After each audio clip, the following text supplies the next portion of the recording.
Hey again everyone, TheBarracuda57.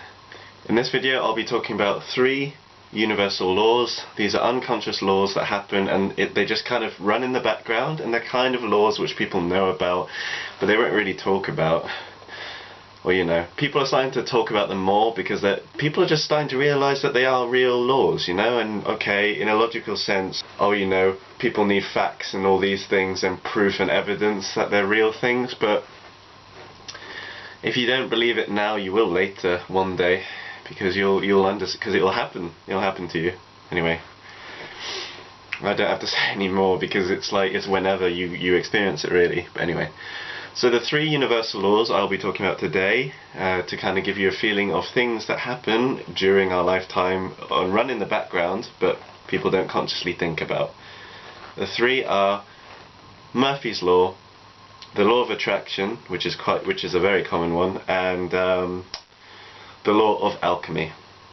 So yeah, I hope you guys enjoy the video, and if you're interested in learning more about these laws, you can look them up on Google, or you can possibly buy my book, The Way of the INFJ, where I have a kind of brief explanation of how these laws are and how they work in your everyday life.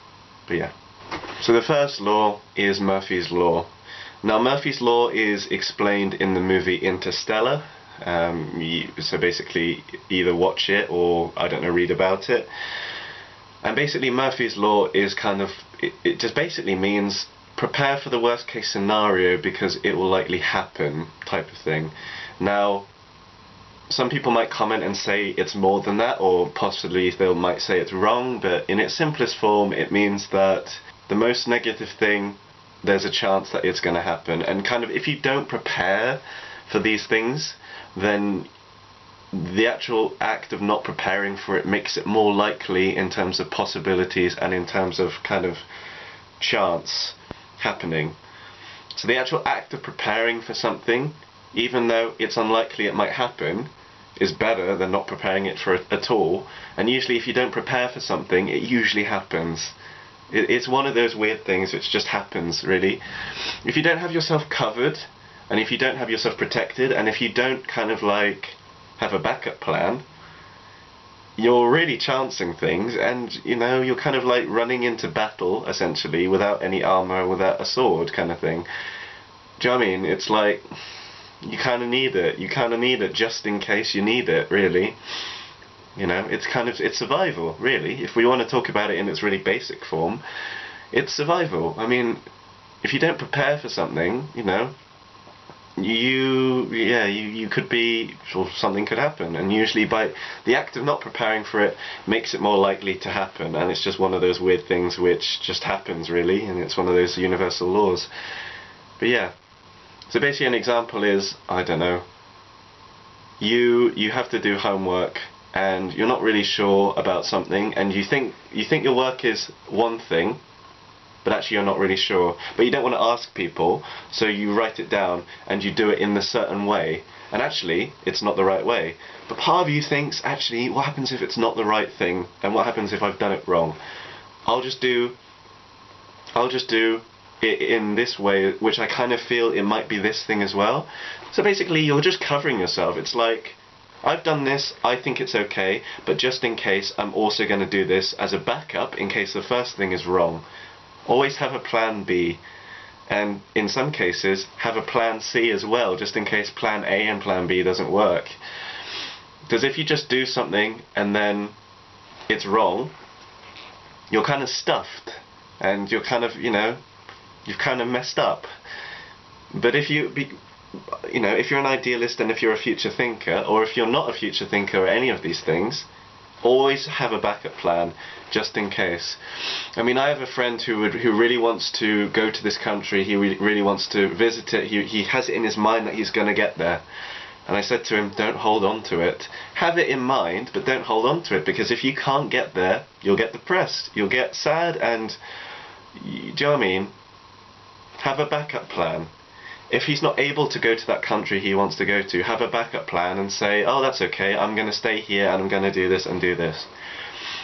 If you have a backup plan, you've got yourself covered. If you don't, then, you know, then Murphy's Law is going to affect you quite badly if it happens.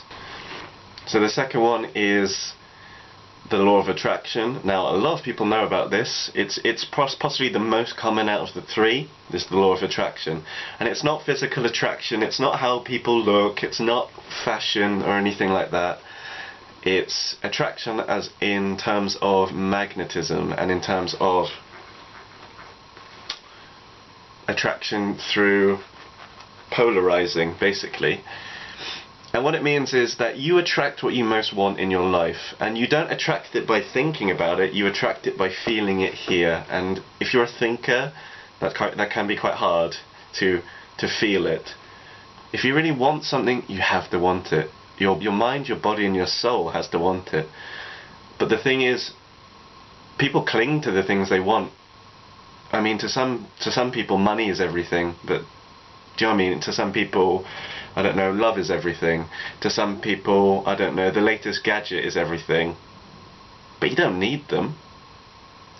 The thing is, when you cling to these things, it's harder for you to get. An example is this. Let's say, for example, you go into a club. I hate clubs, but I don't even know why I use that example. But as a kind of common thing which people do, my age do. Imagine you're going to a club, you really want to kind of score and you really want to get with someone, and this is, do you know what I mean, like, this is not something I ever want to do, but I mean, in general, this is what people do, basically. When people go to clubs, some people, a lot of people, have it in mind that I'm going to score, I'm going to get with someone, and I'm going to come back with them, kind of thing. And actually, by having it in mind, by wanting this thing so much, you repel it, in a way, you don't attract it. Because you're not normal, and you're not yourself. You're kind of like, I want this, I'm going to get this, I'm going to find it, and you know, and actually it doesn't work that way. Because you're kind of strangling the thing you want, you're kind of like clinging to it like it's everything. And actually by doing that, it repels. People feel weird, people feel that you're kind of being a bit too forceful, people feel that you're being unnatural. This is in the example connected to the clubs, do you know what I mean? You can connect this, the law of attraction is basically wanting something through your heart, feeling it, wanting it entirely, and letting it go. And the second you let it go, fully, it's so hard to let something go that you really want, but when you fully let it go, and you go, screw it, I don't need it, I don't want it, you get it. And it's absurd. It's like looking for your keys. It's like looking for your keys and being like, where are my keys? I've got to find them. I'm going to be late for work. And the second you stop, the second you sit down and you don't think about them, your keys are right next to you on the sofa. Something as simple as that. The second you give up completely and go, screw it, I'm never going to get it. I'm never going to find it. It's okay. I don't need it. You get it. Soon after, you get it. And it's happened to me so many times throughout my life. I've wanted something so bad, and it would help me get to a next stage in my life. And the second I didn't want it, and the second I stopped looking, after many years in some cases, after years and years of looking for it every day and trying to find it, the second you give up, it presents itself to you out of the blue. And sometimes it was always with you, and sometimes it comes when you've given up. And this is explained in the book The Alchemist by Paul Coelho. If you haven't read it, it's a very good book which explains the law of attraction. And basically, if you want to be happy in life, you basically just don't want anything. Just be happy with what you've got, you know. And that's actually a very, you know, that's a Buddhist teaching. That's a teaching of serenity and peace. By not wanting anything and just being happy, you get everything. You attract money, you attract luck, you attract love, you attract really good things into your life. But when you actively try and seek things in terms of quantum physics, you don't get it. Because you want it. And the second you don't want it, the universe goes, here, have it. It's just absurd, really, but it's just how it is. And the third and final law is the law of alchemy. Now, the law of alchemy is basically you can't get what you want until you've sacrificed something that you have to an equal degree. So basically everything's in balance, and basically alchemy basically, essentially, in the old times, was basically people wanted to make gold, basically, and that's what alchemy kind of was for. It's one of the aspects of why it was a thing. And basically, people wanted gold, and basically, they used materials, they used metal, they used liquid, and they combined all these things with chemistry to try and make gold. And they believed that the way to make gold was to put in all these materials which collectively was equal value to the thing that they were trying to get. Now obviously gold is quite expensive, so they needed quite a lot of different things in combination which were valuable to make something like gold out of it. You can't get without first giving, basically. You know, that's basically the simplest form of it. And a lot of people, so it basically comes, I'm going to be very blunt here, if you, like, very selfish people don't get a lot back, because basically they just keep taking and taking and taking and taking. And they don't mean to in some cases, because, you know, they've just had trauma and they've just had past issues that they haven't dealt with. So you can't really blame them, but, you know, I don't want to talk about selfish people too much, but basically if you're just taking and taking and taking, life's not going to give you what you want, really. It's going to kind of give you the very basic form of what you want. And it's going to be very hard for you to get what you want because you're not giving and you're not balancing it out. And basically you're just taking away from life when, you know, it's like love. Love is give and take. Do you know what I mean? And there are a lot of people who just take in relationships, and there are a lot of people who give in relationships. But a balanced relationship is a give and take relationship. You're both individuals of equal balance who give and take, respectively, without consciously thinking about it. And that's balance, really. You know? So basically, if you want something of equal value, you know, if you really want something in life, something has to happen to you, and in most cases it just happens to you because it's supposed to, or you can't get to the next stage in life. You know, or sometimes consciously it happens. Like, for example, you know, you really want to go on holiday, but you find that, you know, there's this person who doesn't have a lot of money, and, you know, you feel really bad for them. So, you know, you really wanted to go on holiday and you really wanted to have a vacation and have fun and go to a different country, but you have this friend who, you know, a lot of crap has happened to them recently and they're feeling really sad. So you buy them something, you give them, you know, you give them a holiday because they really need it. And even though you wanted that holiday, you give it away. And in doing that, something of equal value will come to you. Let's say, for example, you were looking for a girlfriend or you were looking for a boyfriend. And actually, somehow, the act of being nice, the act of giving your holiday away to your friend, who kind of needed it more, but it's whatever, you choose if he feels, you know, you choose, it's up to you really. But the act of giving that away gives you good karma. And I don't know if you believe in karma or not, but I believe it's a thing because it's connected to the universal laws anyway. By doing that, it gives you a lot of good karma, and in doing that you attract the things you want. It's also connected to the law of attraction, but separate to it. Let's say, for example, you wanted a girlfriend or a boyfriend, you know, but you weren't actively looking for it. It was just in the background of your mind and your heart.